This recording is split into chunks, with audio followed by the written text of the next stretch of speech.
Done हो गया। थोड़ा सा आगे चलते हैं। हमने कहा 4 में से एक भी शर्त पूरी हो गई तो इदारे आपस में एसोसिएट कहलाएंगे। क्या था 4 शर्तें थी? एक होल्डिंग हो और एक सब्सिडरी हो, ये दोनों बिजनेसेस में से एक होल्डिंग हो एक सब्सिडरी, तो एसोसिएट होंगे। अगर दोनों बिजनेसेस कॉमन मैनेजमेंट के अंदर आते हैं तो अगर मुदारबा कंपनी मुदारबा को चला रही है तो आपस में एसोसिएट होंगे। चौथी कंडीशन चिपला, अगर एक पर्सन ओनर है, शेयर होल्डर है, डायरेक्टर है, आपसे पार्टनर की जगह शेयर होल्डर बोलते हैं। मेरा ख्याल था आप शायद 20% वाले शेयर होल्डर में कवर कर रहे हैं। ओनर हो, पार्टनर हो या डायरेक्टर हो। भाई 3 तरह के सेटअप सोच लिया करें ना। सोल प्रोप्राइटर में ओनर होता है, पार्टनरशिप में पार्टनर होता है, कंपनी में या डायरेक्टर होता है या शेयर होल्डर होता है। तो डायरेक्टर हो 3 या 20% या उससे ज्यादा का शेयर होल्डर हो, डायरेक्टली या इनडायरेक्टली, खुद खरीदे हुए हो या बीवी बच्चों वगैरह के थ्रू खरीदे हुए हो। और इस बंदे में क्या खूबी हो, दूसरी कंपनी में भी यही बंदा किसी दूसरी कंपनी में भी या किसी दूसरी अंडरटेकिंग में भी ओनर हो या पार्टनर हो या डायरेक्टर हो या 20% का डायरेक्ट या इनडायरेक्ट वो रखता हो, तो इस एक अकेले बंदे के दोनों जगह कॉमन होने से वो दोनों दायरे आपस में क्या हो गए? यहाँ तक क्लियर हो गया?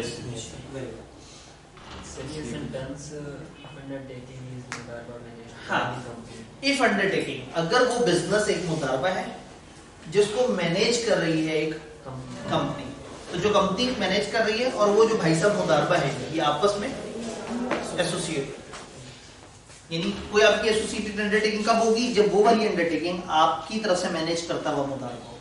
आप कंपनी और आप एक मुदारबा मैनेज कर रहे हैं, तो मुदारबा कंपनी और जो बिजनेस है मुदारबा वो आपस में, याद हमने कहा था मुदारबा कंपनी होगी मुदारिब जो सर्विस प्रोवाइड कर रही होगी, और मुदारबा क्या होगा? वो बिजनेस होगा जो चल रहा है। तो वो वाला बिजनेस वो भी अंडरटेकिंग है और जो मुदारबा कंपनी है ये भी अंडरटेकिंग है। तो जो मुदारबा कंपनी और वो जो बिजनेस है ये दोनों आपस में क्या होंगे? एसोसिएट। सर अगर सिर्फ अंडरटेकिंग हो, मुदारबा ना हो तो एसोसिएट हो। हाँ बिल्कुल। अगेन कहने का मतलब है कि अगर एक अंडरटेकिंग को आप मैनेज कर रहे हैं तो खाली मैनेज करने से शर्तें पूरी नहीं होती। एक शर्त है होल्डिंग सब्सिडरी की, एक शर्त है आपके साथ कुछ और लोग जो मिलके किसी की कॉमन मैनेजमेंट में आते हैं। तो मुदारबा में ये रूल है कि मुदारबा को चलाने वाली कंपनी और मुदारबा खुद ये आपस में एसोसिएट हो। जी सर, अगर कोई पर्सन मतलब डायरेक्टर भी है या ऑनर भी है, ठीक है, और पार्टनर है और दूसरी मतलब कंपनी में भी इसी तरह, ठीक है, और ये जरूरी है कि उसका 20% वोटिंग पावर होनी चाहिए। दूसरी कंपनी में कोई भी एक पोजीशन पे बैठा हो, कंपनी में 2 पोजीशन है, या डायरेक्टर या 20% से बड़ा शेयर होल्डर। तो एक कंपनी में अगर शेयर होल्डर है और दूसरी में डायरेक्टर है, दोनों एसोसिएट हो जाएंगे। दोनों में डायरेक्टर तो भी एसोसिएट हो जाएंगे, दोनों में 20% का वो है शेयर होल्डर तो भी, यानी कि इनमें से कोई भी एक पोजीशन एक इदारे में और उस बंदे की किसी दूसरे इदारे में भी इनमें से कोई सी एक तो वो एसोसिएट हो जाएंगे। क्रॉस डायरेक्टरशिप होती है? क्रॉस डायरेक्टरशिप नहीं, वो जरा लंबा रूल है। जी सर, अगर 20% वोटिंग से कम वोटिंग पावर तो फिर अगर 20% वोटिंग पावर से कम वोटिंग पावर होगी तो इस बंदे की शेयर होल्डिंग एसोसिएट का रिश्ता डेवलप नहीं करवाएगी। आप एक जगह डायरेक्टर हैं, दूसरी जगह 18% शेयर हैं, ये दोनों इदारे आपस में एसोसिएट नहीं होंगे। लेकिन एक जगह डायरेक्टर और दूसरी जगह 21% शेयर होल्डिंग है, अब ये दोनों इदारे आपस में एसोसिएट होंगे। जी सर, एक अभी आपने थोड़ी देर पहले बताया था, अगर एक कंपनी और दूसरी अंडरटेकिंग है कंपनी के अलावा कोई, ठीक है, तो वो आपस में एसोसिएट होंगे लेकिन एसोसिएटेड कंपनी नहीं होगी। हम एसोसिएटेड कंपनी नहीं बोलेंगे क्योंकि एक बिजनेस है, एक कंपनी, मतलब एक एक कंपनी को भी नहीं एसोसिएटेड कंपनी नहीं, असल में एसोसिएटेड कंपनीज हम बोलेंगे ही तब जब जिन 2 या 2 से ज्यादा का जिक्र हो रहा है वो सब के सब कंपनियां। तो अगर एसोसिएटेड एक कंपनी है और दूसरा अदर देन कंपनी पे बिजनेस है तो इनके लिए एसोसिएटेड कंपनीज बोलना मुनासिब नहीं है क्योंकि इनमें से एक कंपनी नहीं है। तो इसलिए हम कहेंगे ये लोग एसोसिएटेड इदारे हैं। अंडरटेकिंग का मतलब है इदारा, कोई भी बिजनेस। जी ये 4 चीजें देखी, फिर 4 एक्सेप्शंस। 4 एक्सेप्शंस हमें कौन बताएंगे?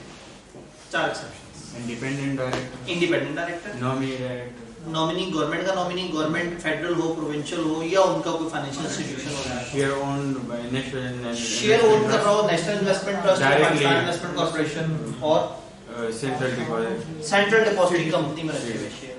ये 4 एक्सेप्शंस हैं। इन 4 में से अगर कोई मामला होगा तो वो इदारे आपस में एसोसिएट नहीं होंगे, भले वो ये वाली शर्त पूरी करते नजर आए। सेंट्रल डिपॉजिटरी, सेंट्रल डिपॉजिटरी क्या होती है?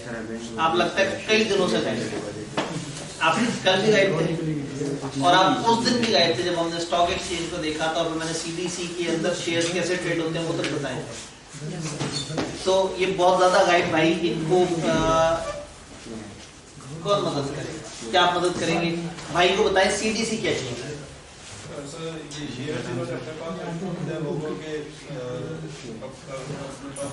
इन्होंने लोगों के बिहाफ पे अपने पास शेयर रखे होते हैं, यानी यूं समझे कि लोग अमानतन अपने शेयर इनके पास रखवा देते हैं। क्यों रखवाते हैं इनके पास? ऑनलाइन ट्रेडिंग हो सके, यानी कि सीडीसी कंपनी है जिसके पास लोग अपने शेयर जाके रखवा देते हैं। वो कंपनी इनको उन शेयर्स को ऑनलाइन में बुक एंट्री शेयर में कन्वर्ट कर देती है, लोग अपने घर बैठ के उन शेयर में ट्रेडिंग कर सकते हैं। तो सीडीसी के पास at any given time Pakistan की सैकड़ों कंपनियों के लाखों शेयर्स पड़े हुए होंगे। तो इसलिए उन्होंने कहा कि सीडीसी पे वो वाला रूल अप्लाई नहीं करेगा कि अगर उसके पास 20% शेयर हुए तो कंपनी एसोसिएट हो जाएगी। जी, 4 एक्सेप्शंस में कोई कंफ्यूजन? सर एक क्वेश्चन, अगर हमें पेपर में सिर्फ एसोसिएटेड कंपनी का डेफिनेशन पूछे तो एक्सेप्शन इसमें फार कर दूंगी? नंबर्स को देख के सोचना है। 4 नंबर 5 नंबर तक अकेली डेफिनेशन भी बहुत है, लेकिन नंबर 6 है 7 है तो इसका मतलब है कि वो थोड़ा सा और चाहते हैं। और वो खौफ ज़्यादा वाला रूल तो हमेशा वैलिड है। 5 नंबर का सवाल है, आपने लिख दिया लेकिन अभी दिल नहीं मान रहा, आपको हो रहा है कि पता नहीं एक्सेप्शन ना पूछी हो, डर लग रहा है, लिख दे। लिखने में 1 मिनट लगता है, लेकिन वो डर जो है पूरे पेपर में छाया रहना है। ज्यादा से ज्यादा ये होगा कि उनको नहीं चाहिए था वो इतना पोर्शन क्रॉस कर देंगे, ऊपर आपको असल पोर्शन के नंबर दे देंगे। लेकिन खुदा ना खास्ता उनकी चाहत थी और हमने नहीं लिखा तो हम नुकसान में होंगे। तो लॉ के अंदर जब भी डर लगे ज्यादा लिखते हुए बिल्कुल नहीं शर्माना। लॉ में मैं हमेशा कहता हूँ टाइम मैनेजमेंट कभी भी मसला नहीं है। पेपर में आखिरी आधे घंटे में जब आप बैठे हुए होंगे आपको बार बार मेरा जुमला याद आ रहा होगा कि इस पेपर में टाइम मसला नहीं है, याद नहीं आता। बस आखिरी आधे घंटे में बैठे यही सोच रहे होंगे कि जो नहीं आता वो क्यों नहीं आता, वो क्यों नहीं याद आ रहा। वरना ये पेपर आराम से अगर किसी को आता है ना 2 घंटे में पेपर खत्म हो जाता है जिसको आता है। तो ये बहुत ज्यादा बड़ा पेपर नहीं होता। आप लोग जो टेस्ट बाकायदगी से देते हैं उनमें से जो सवाल आपको आते हैं वो ठकाठक करके हो जाते हैं। तो ऐसे ही है, पेपर में तकरीबन आधा पेपर आपको ऐसा जरूर मिलेगा जो ठकाठक हो जाएगा। बाकी आधे में आपको कुछ जगह पे तकलीफ से गुजरना पड़ेगा और वो आधे में भी कुछ सिनेरियो ऐसे होंगे जो दिख खौलनाक रहे हैं, जब आप उसे ओपन करेंगे तो कहानी इतनी मुश्किल नहीं होगी। तो eight any given time paper में शायद 30 एक नंबर का हम एक्सपेक्ट कर सकते हैं कि थोड़ा सा टेढ़ा कर दिया होगा, अदरवाइज ये पेपर पास करना काफी आसान है। जी सर, जो सीडीसी में शेयर्स पड़े हैं वो तो असल शेयर होल्डर के नाम है। जो सीडीसी में शेयर्स पड़े हुए हैं वो असल में तो शेयर होल्डर के पास हैं। अब नाम पे किस पे हैं, इसमें मैं थोड़ा सा आपको बताऊंगा, आपको दुख होगा, वो सीडीसी के नाम पे चले जाते हैं। कंपनी में वो हाँ, असल में कंपनी का रजिस्टर ऑफ मेंबर्स है ना, उधर फर्ज करें मिस्टर अशफाक के पास वो शेयर थे, मिस्टर अशफाक ले गए सीडीसी में। अब सीडीसी में तो हर सेकंड वो कभी किसी के पास है कभी किसी के पास है, तो कंपनी तो पागल हो जाएगी अपना रजिस्टर बदल बदल के। तो कंपनी रजिस्टर में एक दफा लिख देती है ये शेयर सीडीसी के पास है। तो टेक्निकली कंपनी के रिकॉर्ड्स में उन शेयर्स की मालिक सीडीसी है। और हम कहते हैं कि रजिस्टर में तो सिर्फ वही लिखा जाएगा जो मेंबर होगा। हाँ, अब ऐसे में सीडीसी का नाम वहां पे लिख देने से सीडीसी मेंबर नहीं बनता। सीडीसी और कंपनी की आपस में कम्युनिकेशन होती है। जब कंपनी बुक क्लोज करती है ना, सीडीसी से कहती है हमारे पास फलाना फलाना जगह पे आपका नाम लिखा हुआ है, आप बताएं आपके पास इस वक्त उसका मालिक कौन है। तो बुक क्लोजर जो की जाती है उसकी एक रीजन ये भी होती है कि हमने सीडीसी से भी रिकॉर्ड लेना होता है। जी जी जनाब, एक्सेप्शंस क्लियर। फिर एसोसिएटेड कंपनी अंडरटेकिंग पढ़ी तो फिर हमने कहा इसमें इन्वेस्टमेंट करनी है। इन्वेस्टमेंट की डेफिनेशन थी तकलीफ जैसी, लोन, एडवांसेस, इक्विटी, गारंटी, फलाना फलाना, याद तो करनी पड़ेगी जाहिर है। अब इन्वेस्टमेंट इन एसोसिएटेड कंपनी का मेन रूल क्या है, कब आपको इन्वेस्टमेंट की इजाजत मिलेगी? बाय जब स्पेशल रेजोल्यूशन पास कर लेंगे तो। इन्वेस्टमेंट इंक्रीज करने के लिए, इन्वेस्टमेंट की नेचर या टर्म चेंज करने के लिए, तो तीनों चीजों में आते हैं, इन्वेस्टमेंट करने के लिए, इंक्रीज करने के लिए या नेचर में चेंज करने के लिए स्पेशल रेजोल्यूशन। ये तो हो गया नॉर्मल रूल। अगर ये investment in the form of loan है तो एडिशनली, वो स्पेशल रेजोल्यूशन तो है ही है, एडिशनली आपने 3 रूल्स फॉलो करने हैं, उनमें से कोई से 2 रूल्स बता दें। जी जी, अगर लोन हो तो एडिशनली क्या? एक तो स्पेशल रेजोल्यूशन पास नहीं, स्पेशल रेजोल्यूशन के अलावा मैं पूछ रहा हूँ, वो तो है, उसके अलावा 3 शर्तें हैं। एडिशनल बातें बतानी है उसकी के नेचर ऑफ लोन पर। ये लोन एक एग्रीमेंट के थ्रू होना चाहिए, राइटिंग में, यानी ये वाला कॉन्ट्रैक्ट बगैर राइटिंग के ना हो, और उस रिटर्न अरेंजमेंट में सारी काम की बातें लिखी हो, कितनी अमाउंट का लोन है, कितनी मुद्दत का लोन है, क्या रीपेमेंट है, क्या सिक्योरिटी है, क्या इंटरेस्ट है, जितनी भी उसकी की टर्म्स है वो लिखनी है। एक शर्त हो गई। एक और बता दें, ये एडिशनल बातें बतानी है, नेचर उसका बदल वो तो हो गया, वो हमने कर दिया, वो पहला पॉइंट था। और ये कि उसके borrowing rate of return borrowing cost से कम। हाँ, उसका जो रेट ऑफ रिटर्न है, जो रिटर्न ऑन इन्वेस्टमेंट है, जो लोन पे आपको इंटरेस्ट इनकम आपने जो रेट तय किया है, जो रिटर्न ऑन इन्वेस्टमेंट है, वो कम से कम बराबर होना चाहिए आपकी बोरोइंग कॉस्ट। आपको जितने पे लोन मिलता है कम से कम उतना या ज्यादा होना चाहिए वो जो आप उनको चार्ज कर रहे हैं। जो कल नहीं आए वो हैरत से देख रहे हैं। आप आए थे कल? नहीं आए थे, ठीक है। तो वो मतलब जाहिर है कल हमने बड़ी डिटेल से बातें की थी, आज हम सिर्फ रीकैप कर रहे हैं। आज कहीं आप ऐसा तो नहीं करते, आप समझ आएगा ये एक दिन का गैप आप लोग क्यों लेते हैं? अगर तो एक दिन पहुंच जाओ, पिछले दिन का सब रीकैप दे देंगे और अगले दिन का पढ़ा देंगे, तो आधे दिन चले जाए, पूरा कोर्स कवर हो जाएगा। ठीक है, हमारा कसूर है कि हम अगले दिन रिकैप सारा कर रहे होते हैं। खैर, अगेन हम लोगों ने एक शर्त समझी, फिर दूसरी शर्त भाई ने बताई कि return on investment borrowing cost से कम नहीं होना चाहिए। इस जुमले के 2 मतलब है, बराबर हो सकता है या हायर, ज्यादा हो सकता है, कम। और क्या सिर्फ बोरोइंग कॉस्ट से कंपेयर करना है या कुछ और भी है? एसईसीपी, एसईसीपी को एक रेट बता सकता है, वो भी आपको देखना पड़ेगा। कुछ केसेस में ऐसी, वही एक कंपनी है, फर्ज करें उसने लोन लिया ही नहीं कभी, वो किसी को लोन दे दिया, वो बेचारी किससे कंपेयर करे?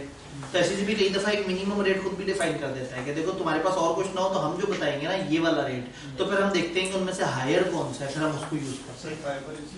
काइबर बेसिकली जब एसईसीपी को कहा गया कि आप रेट बताएं, तो एसईसीपी ने काइबर बताया है।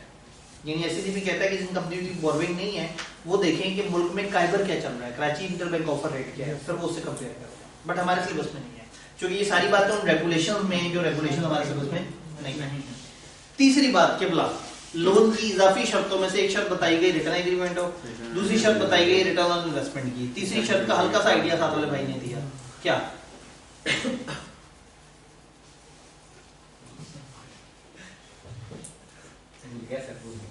ऐसे भूल जाता है, लॉ बड़ी खतरनाक चीज है। साथ वाले भाई, मजीद साथ वाले भाई, सर वो डायरेक्टर इंश्योर करेंगे कि डिलीजेंस है। और दरमियान वाले भाई ने बड़ी उम्मीद से साथ वाले भाई को देखा कि इन्हें भी नहीं आता होगा, लेकिन उन्होंने उनको ठुकरा के करने मैं बोलन दे मैं आज दसना है तो एक आदमी भी बोला इसलिए मैं चुप था, मैं भूल गया। दोस्ती वाली बात है सर, ये असल में कोई बात है, गलत जगह दोस्ती निभा रहे हैं, गलत दोस्त है, दोस्ती नहीं, दोस्ती गलत जगह निभा रहे हैं। गलत जगह, मतलब दोस्ती उस जगह निभाए ना, मतलब पता लगे कि जी कत्ल करने जा रहे हैं किसी को, दोस्ती निभानी है कि यार कत्ल करना है और उसे भेज देना और खुद फांसी पे चढ़ जाना है। तो दोस्ती किसी सही जगह निभाए तो मजा भी आए। इस जगह निभाएंगे, मिलके तैयारी करेंगे, यार तू कल नहीं पढ़ सका था मेरे साथ आ जा, मैं तुझे पूरा कवर करा दूं। तो मतलब वही ना, दोस्ती के पैरामीटर आप लोगों के बड़े गलत है, गलत जगह पे दोस्त काम आते हैं, सही जगह क्यों नहीं? तो दोस्तों को सही जगह इस्तेमाल करें, दोस्त अच्छे लोग होते हैं वो आपका फायदा करते हैं। ठीक है जी, तो ड्यू डिलिजेंस, डायरेक्टर ये इंश्योर करें, डायरेक्टर मेंबर्स को ये तस्दीक करें, मेंबर को हौसला देंगे घबराओ मत, हमने ड्यू डिलिजेंस करवा ली है। और ये ड्यू डिलिजेंस क्या था? एक एक्टिविटी जो कि नॉर्मली ऑडिट फर्म जाके थोड़ा सा रिसर्च करती है, वर्किंग करती है, और फिर उसके बाद एक अंदाजा लगाती है कि क्या ये कंपनी इस काबिल है कि इसके पास इतने फंड्स हैं या इतनी इसकी वायबिलिटी है कि ये कल को पैसे वापस कर सके। तो जो भी आपको लोन देगा वो एक दफा देखेगा तो सही ना कि इस बंदे की कैपेसिटी वापस करने की है या नहीं। तो वो जो कैपेसिटी चेक करवाने के लिए एक्सरसाइज होती है उसको कहते हैं ड्यू डिलिजेंस। तो डायरेक्टर्स ये चीज इंश्योर करेंगे कि ड्यू डिलिजेंस हुई है।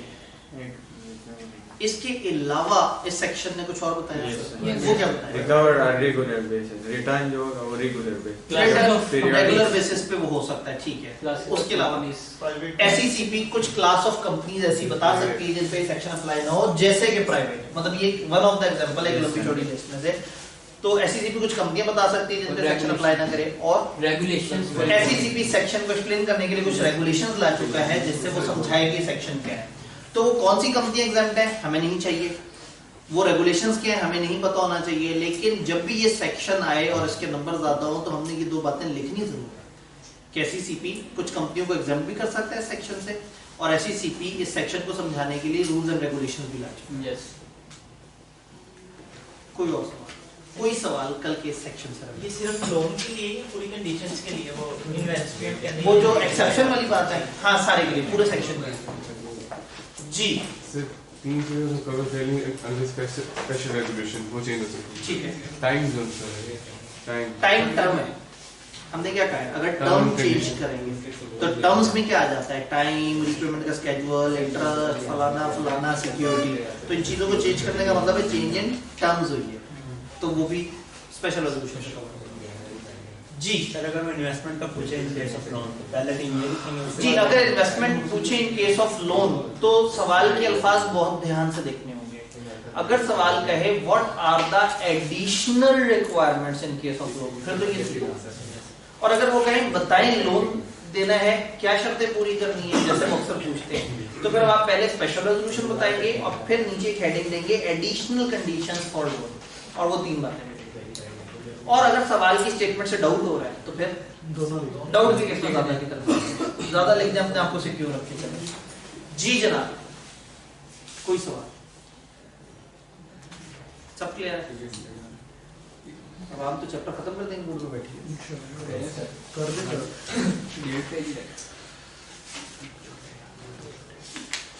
इन्वेस्टमेंट इन एसोसिएटेड कंपनी, ये सब हमने देखा, इन्वेस्टमेंट इन लोन, ये सारी चीजें।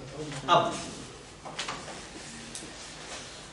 3 बड़ी यूनिक सी एक्सेप्शंस है। रूल क्या है, कंपनी की जितनी भी इन्वेस्टमेंट्स हैं वो कंपनी के जाती नाम पे होंगे। इन्वेस्टमेंट जब आप करते हैं तो आपको इन्वेस्टमेंट का एक एविडेंस मिलता है, एक कागज मिलता है। लोन देंगे तो एक कागज होगा जिस पे लिखा होगा कंपनी ने लोन दिया, शेयर्स खरीदेंगे तो एक कागज मिलेगा जिस कागज पे लिखा होगा ये शेयर किसके नाम पे है। तो ये जितने भी शेयर्स, जितनी भी इन्वेस्टमेंट, जो भी एक काम कंपनी कर रही है वो कंपनी के नाम से होना चाहिए, कंपनी के किसी एम्प्लॉय के नाम से नहीं होना चाहिए, किसी डायरेक्टर के नाम पे नहीं। ऐसा ना हो कि कंपनी ने 2 लाख शेयर्स खरीदे हुए हैं मिस्टर बजाज के नाम पे, मिस्टर बजाज एक डायरेक्टर है, उनके नाम पे 2 लाख शेयर्स खरीदे हुए हैं, ऐसा नहीं होना चाहिए। 2 लाख शेयर्स खरीदे हुए हैं तो किसके नाम पे होने चाहिए, कंपनी के नाम। तो यूनिवर्सल रूल है कि कंपनी जो शेयर्स खरीदेगी वो उसके नाम पे होने चाहिए, किसी और के नाम पे नहीं होने चाहिए। 3 एक्सेप्शन है, सबसे आसान है सीडीसी। अभी मैंने आपको बताया कि सीडीसी के केस में आप शेयर सीडीसी के हवाले कर देते तो नाम सीडीसी का लिखा जाता है। तो दिस इज अलाउड कि एक कंपनी अपनी इन्वेस्टमेंट अगर सीडीसी में रखवा दे और वो सीडीसी के नाम पर चली जाए तो ये चीज अलाउड है, इस चीज को नहीं जाना है। तो ये तो सबसे आसान एक्सेप्शन होगी। यहाँ तक बात समझ आ रही है? फिर अगली 2 एक्सेप्शंस की तरफ आते हैं। अगर आप एक कंपनी में इन्वेस्ट करते हैं और जब आप उस कंपनी में इन्वेस्ट करते हैं तो आप अपना एक नॉमिनी डायरेक्टर वहां पे भेज देते हैं। याद है डायरेक्टर्स का chapter? Investor company nominee director बिठा सकती है। आप अगर अपना एक नॉमिनी डायरेक्टर वहां पे नॉमिनेट करते हैं, आप कहते हैं तुम वहां जाओ, जब वो वहां जाता है तो वहां जाकर उसे पता लगता है कि उस कंपनी की एक रिक्वायरमेंट है क्वालिफिकेशन शेयर्स। क्वालिफिकेशन शेयर्स यानी कि कभी-कभी डायरेक्टर्स के लिए एक रिक्वायरमेंट होती है कि डायरेक्टर बनने के लिए कम से कम इतने शेयर्स आपके पास होने चाहिए। अक्सर ये कंपनियां ये उतने शेयर्स रखती हैं जितने पिछले इलेक्शन में सबसे कम वोट लेके जो बंदा आया था, याद है? लगातार एक स्टैंडर्ड बन जाता है। तो अगर हम एक इन्वेस्टर कंपनी और हम अपनी इन्वेस्टी कंपनी जिस पे हमने इन्वेस्टमेंट की हुई है उस पर अपना डायरेक्टर भेजते हैं कि मिस्टर डायरेक्टर तुम जाओ वहां जाके बैठो, तो जब वो डायरेक्टर हमारा वहां पे जाएगा और जब वहां पहुंचेगा तो पता लगेगा कि उस डायरेक्टर को अपने नाम पे कुछ शेयर्स चाहिए। डायरेक्टर क्यों वहां पे जाके बैठा? क्या अपनी काबिलियत की वजह से? क्या उसने शेयर्स खरीदे थे उस कंपनी के? नहीं, हमारे पास थे शेयर्स। तो अगर हमारा डायरेक्टर वहां डायरेक्टर नहीं बन पा रहा इसलिए कि उसके नाम पे शेयर नहीं है, और कानून क्या कहता है इन्वेस्टमेंट किसके नाम पे हो, तो कानून ने एक एक्सेप्शन हमें दे दी कि देखो अगर तुम्हें अपना डायरेक्टर बिठाने के लिए किसी कंपनी में उसके नाम पे क्वालिफिकेशन शेयर्स तक शेयर्स रखवाने पड़ गए, अलाउ। ये बात समझ आई? लगे आप तो इसकी इंग्लिश भी देख लेते हैं, थोड़ा सा टेक्निकल इंग्लिश है लेकिन अगर बात समझ आ जाए तो आसान है। एक तो हमने कहा था investment of company must be made and held in name of company itself and not in someone, किसी और के नाम पे नहीं होनी चाहिए, कंपनी के नाम पे होनी चाहिए। सीडीसी में रख सकते हैं तीसरी एक्सेप्शन, इसको साइड पे कर देते हैं। दो और exception, if investor company has power to appoint its director, अगर इन्वेस्टर कंपनी को ये पावर मिल जाए कि वो अपने डायरेक्टर यानी कि नॉमिनी बिठा सकती है on investee company, investor company को ये इख्तियार मिल जाए कि वो इन्वेस्टी कंपनी जिसके उसने शेयर खरीदे हुए हैं वहां डायरेक्टर बिठा सकती है, देन क्या होगा? Then investor company is allowed, investor company को इजाजत दे रहे हैं, क्या इजाजत दे रहे हैं? Hold such shares in name of that nominee, उतने शेयर्स उस नॉमिनी उस डायरेक्टर के नाम पे रखवा दें, कितने? दैट आर क्वालिफिकेशन शेयर्स, जो कि क्वालिफिकेशन शेयर्स वो क्या होते हैं? Required for any director of investee. तो अगर हम किसी और कंपनी के बोर्ड पे अपना डायरेक्टर बिठा रहे हैं और उस कंपनी की एक रिक्वायरमेंट है कि डायरेक्टर के जाती नाम पे शेयर होने चाहिए और अभी नहीं है उसके पास, तो हम अपने शेयर उसके नाम पे रख सकते हैं। जी सर, वो जो डायरेक्टर के नाम पे शेयर्स होंगे वो कंपनी की इन्वेस्टमेंट पे कंसीडर होगा? हाँ, इन्वेस्टमेंट कंपनी की है, लेकिन लॉ ने इजाजत दे दी है कि हम वो डायरेक्टर के नाम पे रख सकते हैं। जी। इसमें एक और ऑप्शन भी होती है, ज्वाइंट नेम, कि आप उस डायरेक्टर और कंपनी के ज्वाइंट नेम पे रखें ताकि उसकी रिक्वायरमेंट भी पूरी हो जाए और आपका भी कंट्रोल रहे उन शेयर पे, नहीं तो वो भाग गया तो क्या होगा? जी, एग्रीमेंट तो होता है, लेकिन वही बात है कि मतलब फिर भी अगर भाग गया, मतलब भागेगा तभी ना, मतलब एग्रीमेंट करके अगर मुकरना होगा तो एक ही तरीका है, गायब हो जाए, भाग जाए। तो कहना ही मैं ये चाह रहा हूँ कि हम कुछ ऐसा करेंगे अगर वो भाग भी जाए, मुकर भी जाए, बेमान भी हो जाए तो हमें नुकसान ना हो। तो सेफ ऑप्शन होता है कि आप उसकी और कंपनी की ज्वाइंट नेम पे रखवा दें। क्लियर? तीसरा रूल, सब्सिडरी कंपनी। मेरी सब्सिडरी कंपनी को मिनिमम नंबर ऑफ मेंबर से बचाने की अगर मैं कोशिश करूँ, लॉ ने कंपनियों के मिनिमम नंबर ऑफ मेंबर्स बताए हैं, याद है किसी को? सेक्शन में पढ़ा, कितने बताए? पब्लिक के 3 प्राइवेट के 2 और बाकी के 3। वो जो 7 वाली बात है वो डायरेक्ट, तो 2 प्राइवेट के और 3 अदर्स के, जितने भी हैं। और एसएमसी में तो होता ही एक है। अगर एक कंपनी अपने मिनिमम नंबर ऑफ मेंबर से नीचे चली जाए, अब एसएमसी 1 से 0 पे क्या जाएगी, तो कोई प्राइवेट कंपनी 2 से नीचे चली जाए या कोई पब्लिक कंपनी 3 से नीचे चली जाए, तो क्या होता था? जितने लोग उसको कंपनी को चला रहे होते थे 180 दिन से ऊपर, 6 महीने से ऊपर तक जितने लोग चला रहे होते थे वो सब क्या हो जाते थे? Personally liable. अगर उन्हें पता हो तो पर्सनल लायबल हो जाते थे, और अगर पता ना हो तो बचते जाते थे। ये भी हमने देखा था कि एक बड़ी खूबसूरत सी assumption है कि अगर उन्हें ना पता हो। अब उस केस को यहाँ अप्लाई करते हैं। एक कंपनी है, उसमें 10 मेंबर्स हैं, 9 इंसान हैं और 10वां मेंबर है हम भी एक कंपनी है। 70% शेयर्स हमारे पास हैं और 30% शेयर्स हैं 9 लोगों के पास। कंपनी है public, minimum number of members कितने होने चाहिए? 3। और अभी कितने? 10। कोई मसला नहीं, ठीक है।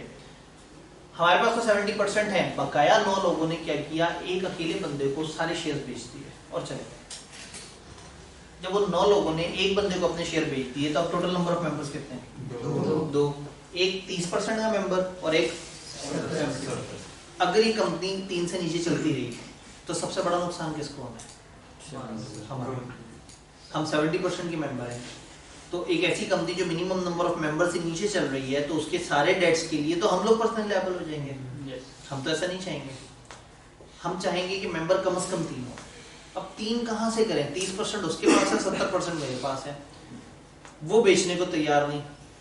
या तो हम शेयर बेच दें या वो शेयर्स अपने कुछ एम्प्लॉइज के नाम पे रख दें। कुछ एक शेयर उठाया अपने डायरेक्टर के नाम पे कर दिया, एक शेयर उठाया अपने कंपनी सेक्रेटरी के नाम पे कर दिया, 2 नए मेंबर क्रिएट कर दिए। रूल क्या था? कंपनी की इन्वेस्टमेंट किसके नाम पे होनी चाहिए? लेकिन अगर अपनी सब्सिडरी कंपनी को बचाना हो मिनिमम नंबर ऑफ मेंबर्स की शर्त से, तो दिस इज अलाउड कि हम कुछ नॉमिनीज के नाम पे शेयर ट्रांसफर करके उनको मेंबर बना दें और गिनती पूरी कर दें। क्या ये लॉजिकली समझ आया? इसको अंग्रेजी में देखते हैं। होल्डिंग कंपनी में होल्डिंग कंपनी होल्ड कर सकती है any share in subsidiary, subsidiary के कुछ भी शेयर होल्ड कर सकती है in name of its nominee. Holding company subsidiary में अपने मौजूद कुछ शेयर्स कुछ नॉमिनीज के नाम पे भी रख सकती है। कब रख सकती है?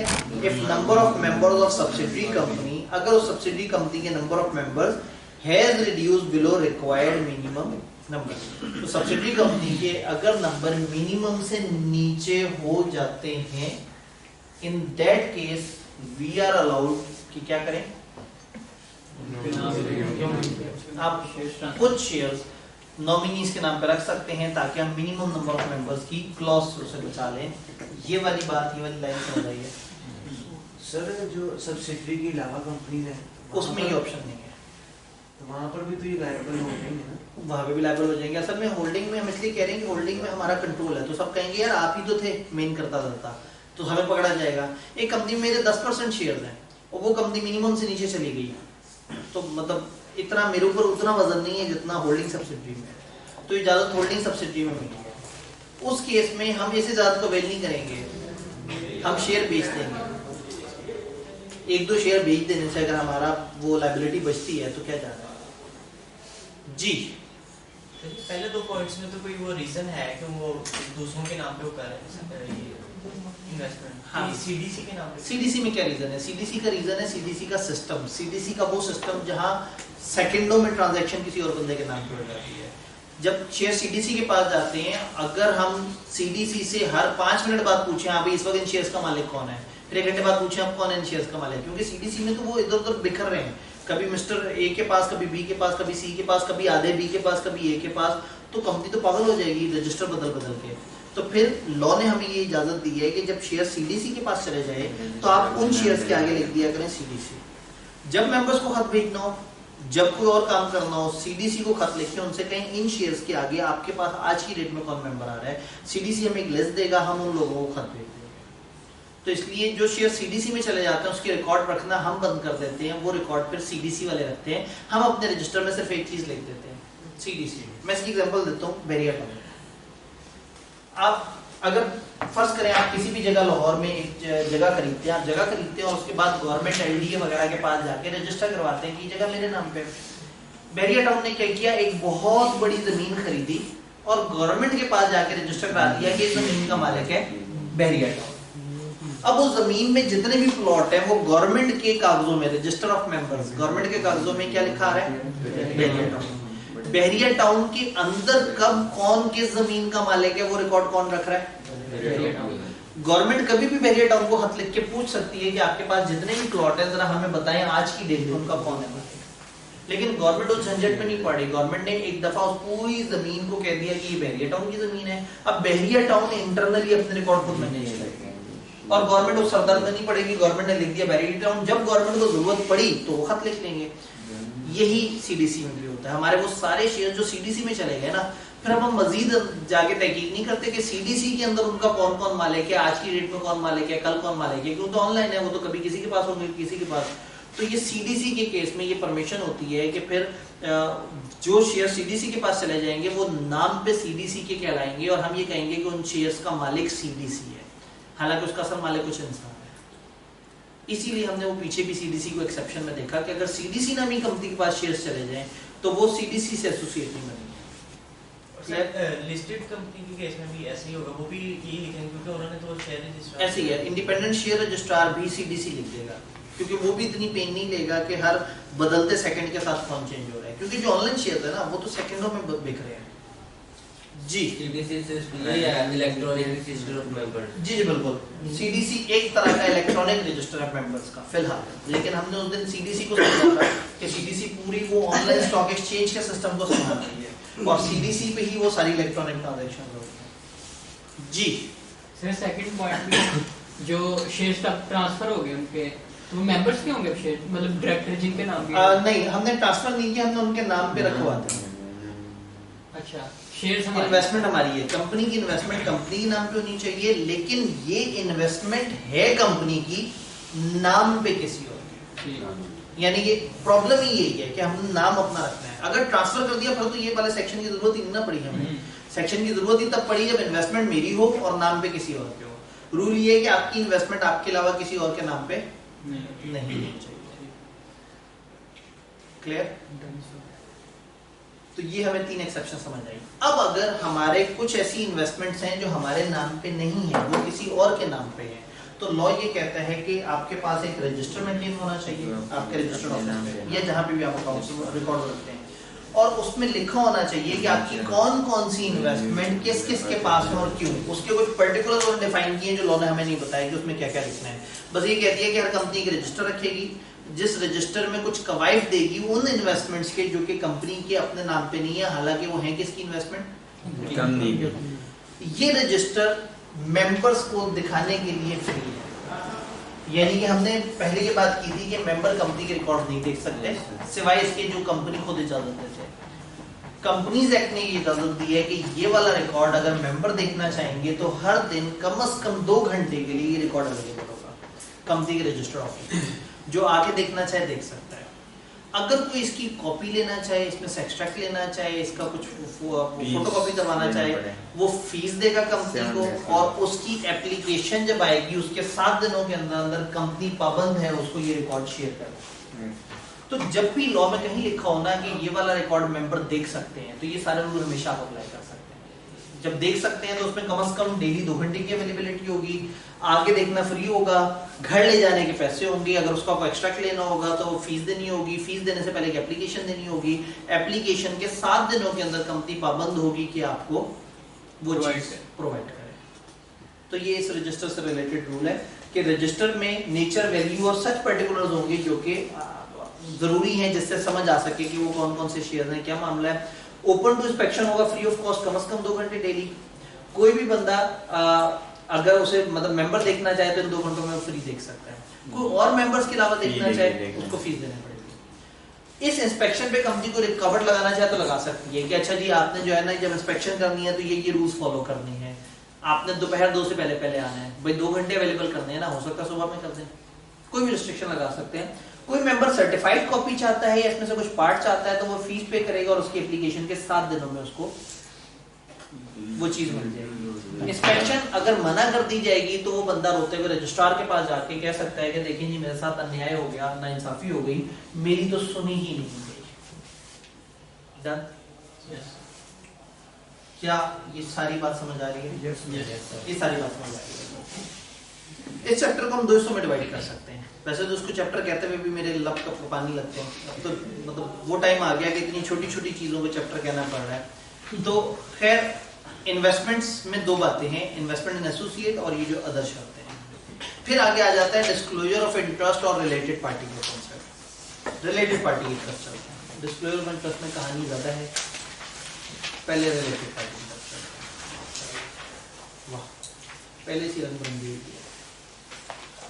रिलेटेड पार्टीज किसे कहते हैं? जैसे हमने बात किया ना एसोसिएटेड कंपनीज, अब कंपनीज या अंडरटेकिंग में सिर्फ बिजनेसेस आए, अगर इसमें इंसान भी हो, कंपनियां भी हो, इदारे भी हो, किसी एक कंपनी से कौन कौन कनेक्टेड होता है, किसी एक कंपनी के करीबी लोग कौन कौन होते हैं, हमने ये देखना है कि कंपनी की रिलेटेड पार्टीज कौन है। तो एक छोटी सी लिस्ट लॉ में बताइए, छोटी सी लिस्ट। हमारी कंपनी का डायरेक्टर हमारा रिलेटेड पर्सन है, ठीक है। डायरेक्टर के रिश्तेदार, और रिश्तेदार में जुमा बाजार लगा दिया, सारे ही डाल दिए, स्पाउस मियां या बीवी, सिबलिंग्स बहन भाई, लीनियल असेंडेंट। लीनियल होता है 1 to 1 जिनके साथ है, असेंडेंट वो ऊपर से ऊपर वाला, और डिसेंडेंट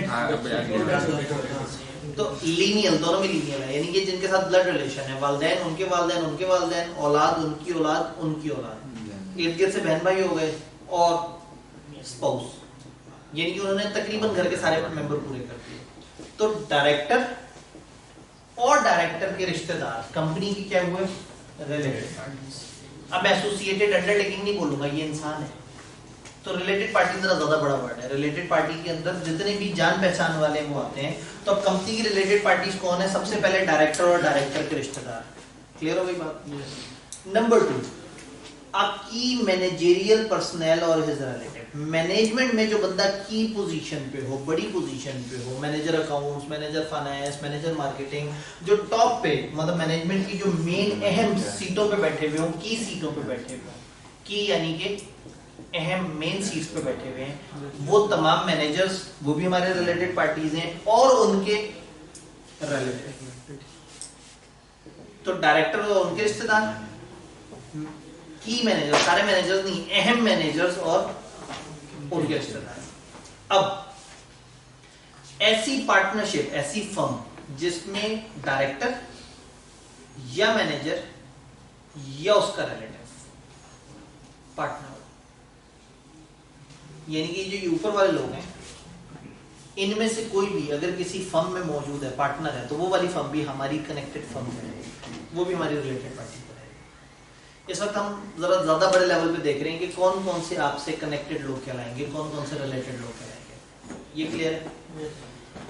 ऐसी प्राइवेट कंपनी जिसमें डायरेक्टर या मैनेजर मेंबर है या डायरेक्टर है, ऐसी प्राइवेट कंपनी जिसमें ये वाले भाई साहब डायरेक्टर या मैनेजर, अब रिश्तेदार की बात नहीं हो रही है, डायरेक्टर या मैनेजर जिस प्राइवेट कंपनी में मेंबर या डायरेक्टर है, वो प्राइवेट कंपनी भी हमारी कंपनी की क्या है?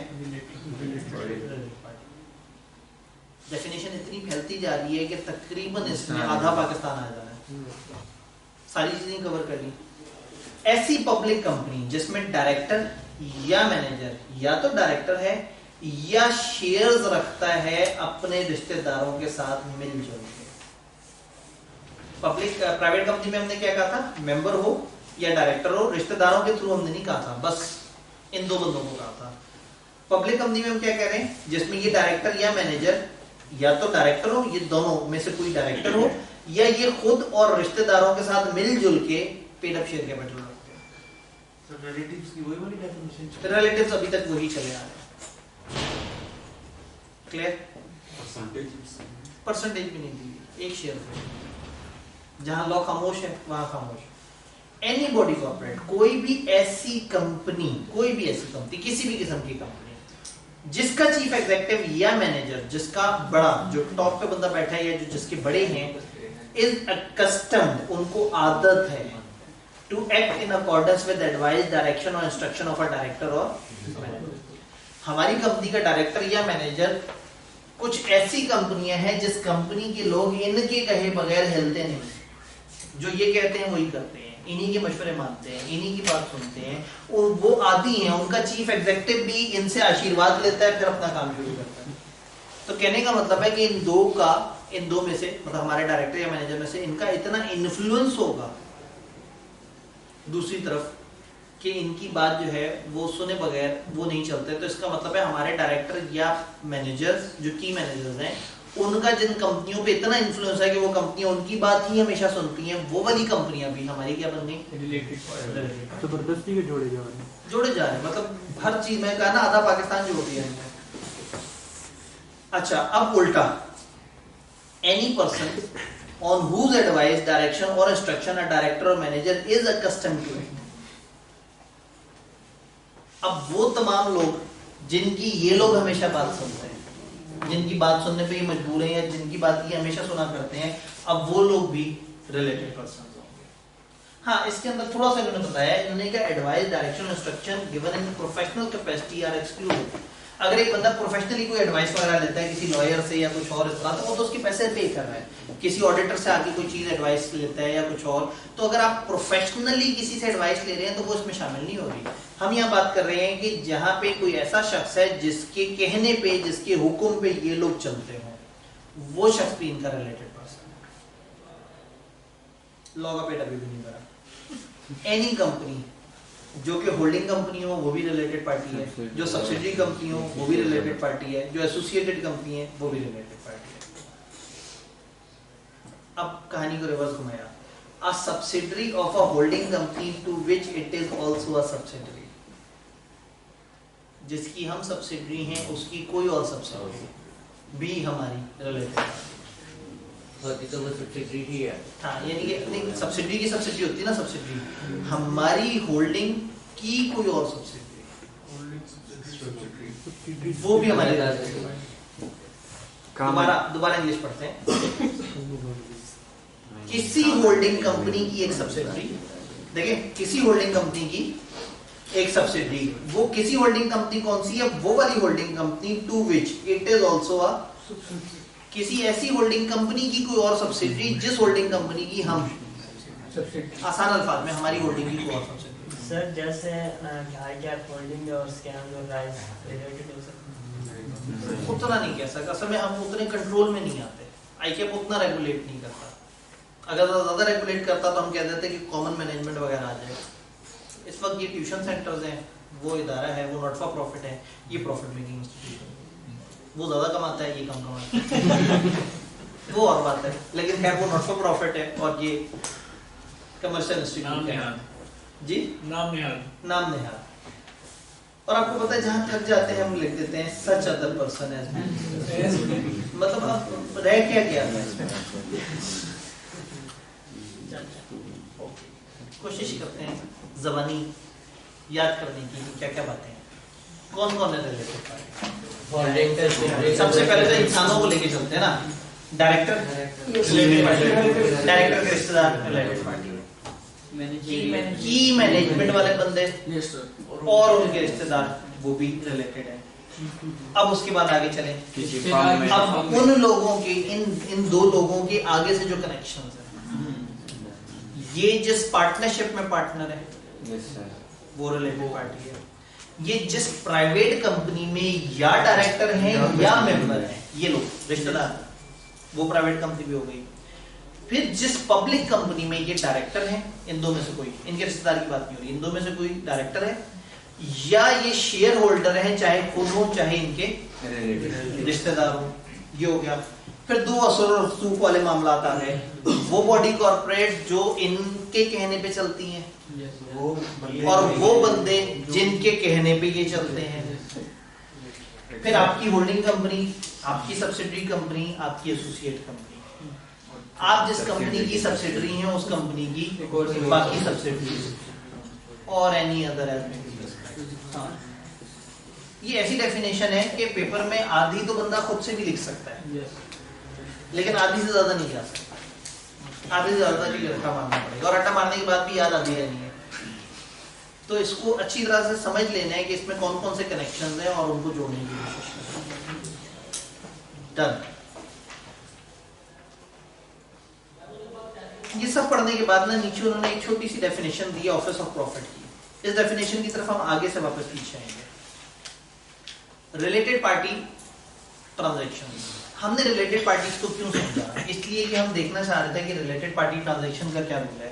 रिलेटेड पार्टी ट्रांजैक्शन का मतलब है जब कंपनी किसी अपने के साथ ट्रांजैक्शन करे, जब कंपनी किसी अपने के साथ ट्रांजैक्शन करे, ये सब अपने कंपनी के डायरेक्टर्स, उनके रिश्तेदार, मैनेजर्स, उनके रिश्तेदार, उनकी कंपनियां, उनकी पार्टनरशिप, वो सारी जगह जहां उनका होल्ड है, अगर कंपनी इनमें से किसी के साथ ट्रांजैक्शन करेगी तो रूल ये है कि एक प्रॉपर पॉलिसी होनी चाहिए, बोर्ड एक पॉलिसी अप्रूव कर दे जिसमें कुछ कंडीशन बताई गई हो कि सेल, परचेज या सप्लाई कैसे होगी, सेल करने का क्या तरीका होगा, प्रॉपर्टी को लीज कैसे किया जाएगा, सर्विसेज कैसे ली जाएंगी, एजेंट वगैरह कैसे अपॉइंट किया जाएगा, और उसके अलावा उस रिलेटेड पार्टी को किसी ऑफिस ऑफ प्रॉफिट में अपनी कंपनी में या सब्सिडरी में या एसोसिएट में कैसे जगह दी जाएगी।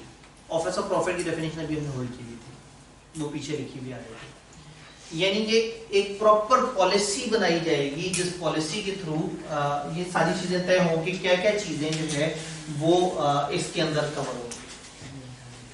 देन जहां मेजॉरिटी डायरेक्टर इंटरेस्टेड हो किसी भी ऐसी ट्रांजैक्शन में जो है रिलेटेड पार्टी, और पता लगा कि हमारे मैक्सिमम डायरेक्टर्स का उसमें ताल्लुक है कोई ना कोई, the matter shall be placed before the general meeting for approval as special. अगर एक मामला है, फर्स्ट टाइम एक कंपनी से डील कर रहे हैं, पता लगा हमारे सारे ही डायरेक्टर वहां इंटरेस्टेड है या हमारे आधे से ज्यादा डायरेक्टर्स का वहां ताल्लुक है, तो अगर इस लेवल का कोई बड़ा ताल्लुक नजर आया तो ये वाला मामला सिर्फ मेंबर्स की मीटिंग में स्पेशल रेजोल्यूशन से अप्रूव हो सकता है, क्योंकि डायरेक्टर्स तो सारे यही चाहेंगे कि वो वाली ट्रांजैक्शन अप्रूव हो जाए जिसमें उनको कोई मुफाद नहीं मिले, तो उस ट्रांजैक्शन के लिए हमें स्पेशल रेजोल्यूशन अलावा से चाहिए। ये कहती है, अचानक से सेक्शन को याद आया कि कहीं लोग हर ट्रांजैक्शन ना समझना शुरू हो जाएं, तो उन्होंने कहा nothing in this subsection shall apply to any transaction on an arm's length basis. हम आर्म्स लेंथ बेसिस ट्रांजैक्शन का जिक्र नहीं कर रहे, हम नॉन आर्म्स लेंथ ट्रांजैक्शन का जिक्र कर रहे हैं। ये नॉन आर्म्स लेंथ ट्रांजैक्शन क्या होती है? जिसमें कोई फेवर हो, जिसमें कोई बेनिफिट लिया जाए, जो कि आर्म्स लेंथ पे ना हो, जो मार्केट की कॉमन ट्रांजैक्शन हो, जिसमें कोई बेनिफिट वगैरह की बात है।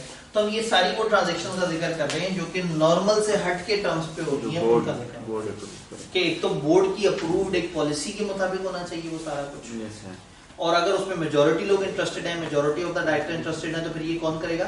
मेंबर्स इकट्ठे होकर स्पेशल रेजोल्यूशन पास करेंगे। डायरेक्टर की रिपोर्ट में ऐसे तमाम कॉन्ट्रैक्ट या अरेंजमेंट रेफर किए जाएंगे जिसमें कंपनी नॉर्मल से हट के रेट चार्ज करेगी, यानी कंपनी ने कुछ बेनिफिट दिया होगा। और किसको दिया होगा बेनिफिट? अपने किसी रिलेटेड। तो डायरेक्टर रिपोर्ट में आपको बताना होगा कि वो कौन कौन से ऐसे कॉन्ट्रैक्ट्स हैं जिसमें रिलेटेड पार्टी ट्रांजैक्शंस हुई हैं और वो आर्म्स लेंथ नहीं थी, वो आप डायरेक्टर रिपोर्ट में भी बताएंगे। एसईसीपी भी बता सकता है कंपनी को कि आप ये वाले रिकॉर्ड मेंटेन करेंगे इस तरह की ट्रांजैक्शंस के लिए। देन जब भी कोई ट्रांजैक्शन या अरेंजमेंट होता है और उसकी अप्रूवल जो ऊपर हमने बताई है कि या बोर्ड वाली अप्रूवल हो या स्पेशल रेजोल्यूशन की अप्रूवल हो, अगर उसके बगैर होता है और बोर्ड या शेयर होल्डर उसको कंफर्म नहीं करते 90 दिन के अंदर अंदर, तो ये वॉइडेबल हो जाएगी at the option of board. Voidable क्या चाहिए? वॉइडेबल का मतलब होता है कि ऐसी ट्रांजैक्शन जिसमें कोई एक बंदा उसको खत्म कर सकता है, कह सकता हो कि ये सही नहीं है।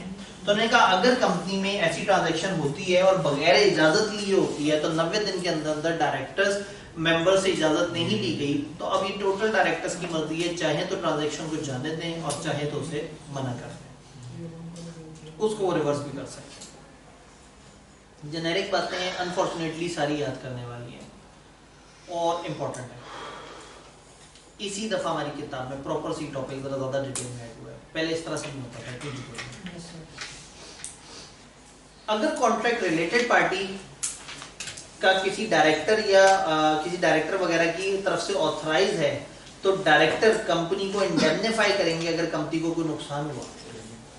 अगर कंपनी कोई ट्रांजैक्शन किसी डायरेक्टर के साथ करती है और ट्रांजैक्शन में कोई नुकसान हो जाता है, तो हम डायरेक्टर को थर्ड पर्सन काउंट नहीं करेंगे कि ये तो दूसरा बंदा हमारे पैसे लेके भाग गया। डायरेक्टर बाउंड होगा कि वो कंपनी को कंपनसेट करके दे जो उसकी वजह से नुकसान हुआ।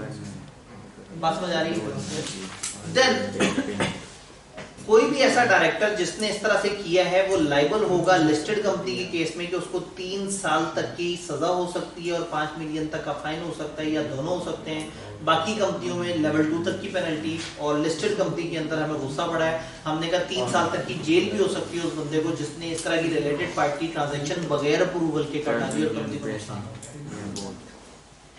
यानी उन्होंने इतना डरा दिया कि कहीं भी ऐसा ना हो कि लोग अपने रिश्तेदारों को नवाजने के चक्कर में कंपनी का सत्यानाश कर दें। तो कंपनी के प्रॉफिट्स, कंपनी की चीजें रिश्तेदारों में बांटने के लिए इस्तेमाल नहीं। फिर अगर नुकसान ना हो जी, अगर नुकसान ना हो, वही बात है कि अगर नुकसान नहीं है तो इंडेमनिटी वाला मामला नहीं है। लेकिन ये जो क्रिमिनल लायबिलिटी होती है बड़ी खतरनाक होती है।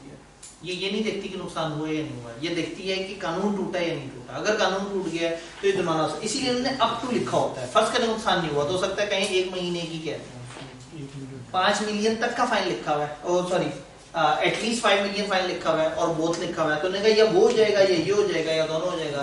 अब एक बंदे का कसूर बड़ा थोड़ा सा ही है और नुकसान भी नहीं हुआ, तो वो इसको कहेंगे अच्छा चलो यार फाइन छोड़ दो, बस इसको थोड़ी सी हल्की सी सजा कर देते हैं। बात समझ आई? एक वर्ड पीछे गुजरा, ऑफिस ऑफ प्रॉफिट। इसको हम कहते हैं पोजीशन ऑफ बेनिफिट। एक डायरेक्टर को कंपनी में जब वो डायरेक्टर होता है तो डायरेक्टर बनने की तनख्वाह वगैरह मिलती है।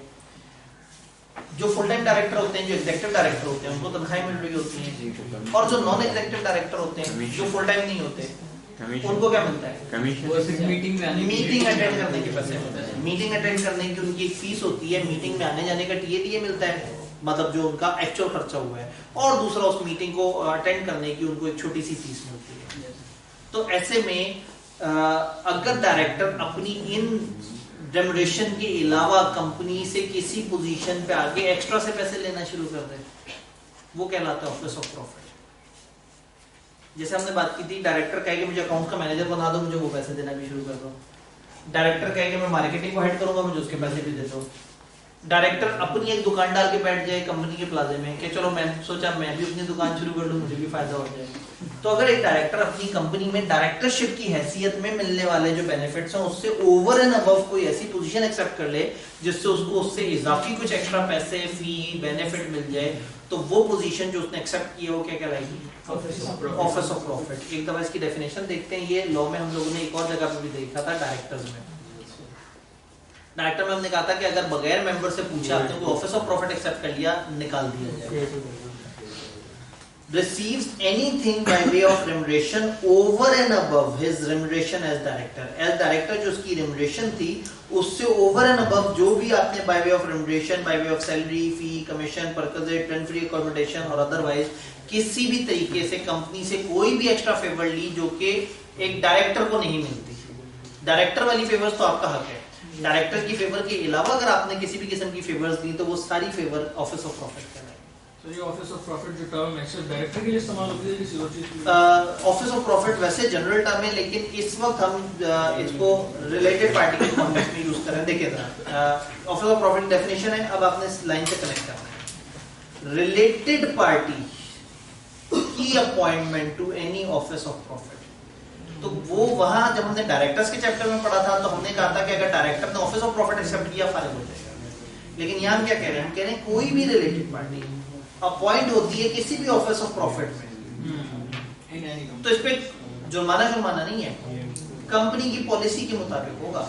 यानी कि कंपनी का कोई चाहने वाला कंपनी की किसी सब्सिडी वगैरह में कोई मैनेजर बन के चला जाता है तो वो फिर उस पॉलिसी के मुताबिक होगा जो बोर्ड ने बनाई हुई होगी कि अगर हमारा डायरेक्टर में से किसी का भी रिश्तेदार हम किसी जगह अपॉइंट करेंगे तो अपॉइंट करते हुए ये चंद शर्तें होगी जिनको फॉलो किया जाएगा। तो जो ऑफिस ऑफ प्रॉफिट एक्सेप्ट करेगा कोई रिलेटेड पर्सन, रिलेटेड पार्टी, तो वो किसके मुताबिक होगा? वो जो बोर्ड की अप्रूव करदा पॉलिसी है उसके मुताबिक। डन सर इसको कोई रेगुलेट नहीं करता, मतलब बोर्ड तो कुछ भी मतलब फिर असल में देखिए बोर्ड को किसने अपॉइंट करना है? मेंबर्स ने। तो मेंबर्स अगर कहीं सारा बोर्ड ही मुतासिर हुआ है तो हमने कहा मेंबर स्पेशल रेजोल्यूशन पास कर लें। लेकिन अगर मेंबर्स ने चंद नुमाइंदों को चूज किया और वो नुमाइंदे अच्छे नहीं है तो मेंबर्स के पास ये हक है कि वो हर 3 साल बाद उन्हें बदल सकते हैं। इवन किसी डायरेक्टर के अगेंस्ट रेजोल्यूशन भी पास हो सकती है कि जिसे उतारा हो, याद है वो resolution for removal of director. तो अगर हर वक्त सारे इख्तियार मेंबर्स के पास हो तो कंपनी नहीं चलेगी। एक बड़ा सिस्टम चलाना है, 50,000 बंदों की कंपनी चलानी है तो 50,000 बंदे मुत्तफिका तरीके से चंद लोगों को ऊपर भेजेंगे कि भाई तुम लोग जाओ हमारे बिहाफ पे कंपनी चलाओ। अगर वो बंदे गलत सिलेक्ट किए तो मेंबर्स का रसूल है। जैसे पाकिस्तान में होता है, हम पाकिस्तान को नहीं चला सकते, तो ऐसे में जब वो हुक्मरान जो हमारे वोटों से सिलेक्ट होकर आते हैं जब वो गलत तरीके से चलते हैं तो हम दुखी होते हैं, ज्यादा से ज्यादा हम सोचते हैं अगली दफा इनको वोट नहीं देंगे। वो इलेक्शन से 2 महीने पहले तकरीर कर लेते हैं कोई अच्छी सी। जी क्या महंगाई कम कर देते हैं, महंगाई कम कर देंगे अचानक। अभी इनके पास है भूल जाती है। हाँ कोई 1.5 साल है, बीच में कोई ना कोई इस तरह का स्टंट मारा जा सकता है। हाँ आज बाकी हादसाती तौर पर है एक महीना लगेगा ना, सांस हो शायद, या उनको लग रहा है कि क्लासें कंपनी की रहेगी। ठीक है जी, तो आज हम लोगों ने कोई अनाउंसमेंट वगैरह तो नहीं? आप दोनों बड़े जोशो खरोश में है, बड़े सफाकत अच्छे टाइम पे आ गए। तो आज हम लोगों ने रिलेटेड पार्टी के बारे में पढ़ा और इन्वेस्टमेंट की वो जो अदर वो थी वो पढ़ी। किताब के मुताबिक हमने 1.5 सफा पढ़ा होगा। ठीक है, एक तो वो जो इन्वेस्टमेंट में पेज 88 पे नीचे चीजें दी थी वो पढ़ी और एक पेज नंबर 90 पढ़ा। ये आप लोगों ने देख के आना है।